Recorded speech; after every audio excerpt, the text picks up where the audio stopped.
ಎಲ್ರಿಗೂ ನಮಸ್ತೆ. ನನ್ನ ಹೆಸರು ನಗಿನವನು. ನನ್ನ ಮಗನ ಹೆಸರು ಮೊಹಮ್ಮದ್ ಸಫಾನ್. ನೆಲಮಂಗಲದಲ್ಲಿ ಕೆಲಸ ಮಾಡ್ತಿದ್ದ. ಅಲ್ಲಿ ಇಸ್ಕಿಡಾಗಿ ದುರ್ಘಟನೆ ಆಯಿತು. ಅಲ್ಲಿಂದ ನಮಗೆ ಗೊತ್ತಾಯಿತು ವಿಸ್ತಾರದಲ್ಲಿ ಒಳ್ಳೆ ಟ್ರೀಟ್ಮೆಂಟ್ ನಡೀತಾ ಇದೆ ಅಂತ. ಅದಕ್ಕೋಸ್ಕರ ನಾವು ನೆಲಮಂಗಲದಿಂದ ನಾವು ಕಾರ್ ಮಾಡ್ಕೊಂಡು ವಿಸ್ತಾರಕ್ಕೆ ಬಂದು ಫುಲ್ ಫಾಸ್ಟ್ ವರ್ಕ್ ಮಾಡ್ತಾರೆ. ಚೆನ್ನಾಗಿದೆ, all very good. Full fast ಟ್ರೀಟ್ಮೆಂಟನ್ನು ಚೆನ್ನಾಗಿ ಮಾಡಿದ್ರು. ಆಮೇಲೆ ಆಪ್ರೇಷನ್ಗೂ ತಡ ಮಾಡಿಲ್ಲ.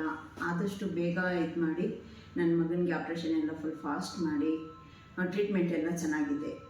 ಸ್ಟಾಫ್ ಆಗಲಿ ಡಾಕ್ಟ್ರ್ ಆಗಲಿ ಫುಲ್ ವೆರಿ ಫಾಸ್ಟ್ ಕ್ಲೀನಾಗೆ ಚೆನ್ನಾಗಿ ನೋಡ್ತಾರೆ.